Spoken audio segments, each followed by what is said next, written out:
কিন্তু নওশাদের আইএসএফের জন্য নওশাদের জন্য আইএসএফ বাধ্যবাধকতা আছে, সিস্টেম আছে, ডেমোক্রেসি আছে, সেটাকে আমরা প্রাধান্য দেবো।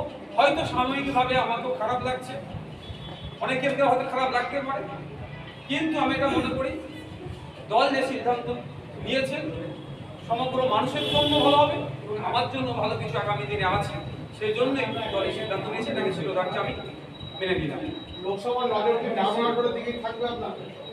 শুধু ডায়মন্ড হারবার নয়, যে লক্ষ্যে আমাকে ওই লড়াই থেকে অব্যাহতি দিয়েছে সেই লক্ষ্য যাতে আমি পূরণ করতে পারি, দলের যেখানে যেখানে প্রার্থী দেওয়া হয়েছে বা আগামী দিনে দেওয়া হবে সেখানে সম্পূর্ণ এফর্ট দিয়ে আমি যাতে লড়াই করতে পারি, মানুষকে যাতে কনভিন্স করাতে পারি, আমাদের দলের তথা বিজেপি তৃণমূলের বিরুদ্ধে যে ভোটগুলো আছে আমাদের দলে যাতে বেশি করে আনতে পারি, তাদেরকে জিতিয়ে পার্লামেন্টে পাঠানোর যদি আমি একটা কারিগর হতে পারি তাহলে নিজেকে ধন্য মনে করবো।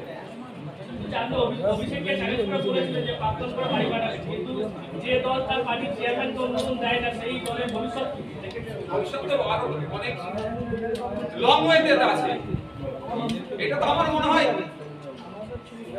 হয় এই বার্তা আমাদের আজকের বুথের যারা দেখছে ভিডিও, আমাদের এই প্রেস কনফারেন্স যারা দেখছে, আমার তো মনে হয় তারা আরো বেশি উজ্জীবিত হবে, তারা বেশি শৃঙ্খলাপরায়ণ হবে।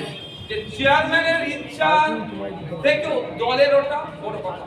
আমি এখানেও বলছি, আমি এখানে যত বড় কথা বলি না কেন, দল যদি আমাকে কালকে আবার বলে ওইখানে দাঁড়াতে হবে পরিবর্তে কোন একটা প্রার্থীকে তুলে নিয়ে আমাকে দাঁড়াতে হবে, আমাকে সেটাই করতে হবে।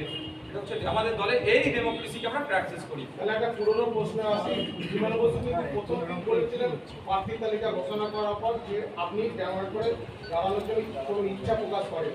দেখুন, বিমান সাহেব হচ্ছেন শুধুমাত্র লেফট ফ্রন্টের একজন সিনিয়র মোস্ট লিডার নয়, পশ্চিমবাংলার এখন যে কটা সিনিয়র লিডার আছে তাদের অন্যতম একজন। আমি আবারও বলছি, বিমান বসু মহাশয়কে আমি কথাকে না কেটে আমি এড়িয়ে যাওয়ার চেষ্টা করেছি। এই এড়িয়ে যাওয়াতে আপনারা যদি আমাকে অপরাধী বলে দেখে দেন, একজন সম্মানীয় ব্যক্তি যে রাজনীতির জন্য, যে মানুষের ভালোর জন্য তার পরিবার ছেড়ে দিয়েছে, সে এসে আজকে সব ত্যাগ করে জনগণের জন্য তিনি আলিমুদ্দিনের দিক থেকে একটা ফ্রন্টকে চালাচ্ছেন। তার কথা আমি প্রত্যুত্তর না দিয়ে, আপনারা যদি আমাকে অপরাধী বলেন আমি নিজেকে অপরাধী মনে করছি। তবে একটা কথা বলছি, সর্বপ্রথম কিন্তু আমি বিমান বসু স্যারের সাথে গিয়ে এই জোটে যে আজকে বলছে না সেলাই করার কথা বলছে, সুতোতে সুইটা আমি দিয়েছিলাম। আজকে তমলুকের তৃণমূল কংগ্রেসের প্রার্থী দিবাংশু ভট্টাচার্য এই মুহূর্তে লাইভ একটা সংবাদ মাধ্যমে লাইভে বলছেন যে নওশাদ সিদ্দিকী পাল্টাবাজ, এতদিন ধরে পান্তাবাদকে বিরিয়ানি টেকুন দিচ্ছিল, ডায়মন্ড হারবারের প্রার্থী নেওয়ার ব্যাপারে বলছে। কার কথা বলছেন? তমলুকের তৃণমূল কংগ্রেসের প্রার্থী।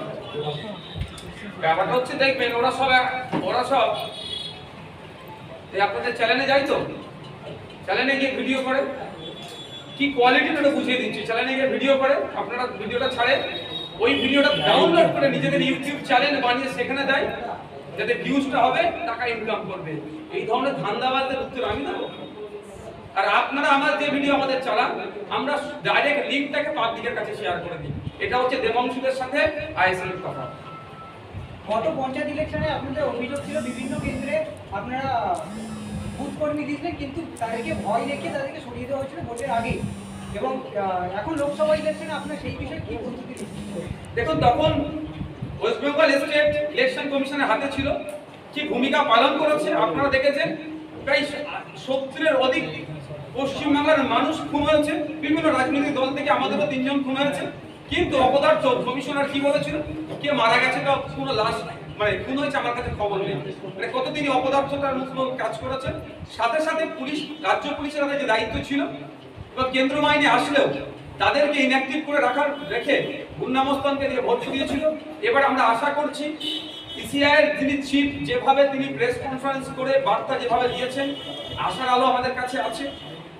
শান্তিপূর্ণ ইলেকশন হবে, মানুষ তার মতামত রাখার জায়গা পাবে, এর ফলে ভয় দেখানো চমকানোর পরিমাণটা হয়তো অনেক কমবে।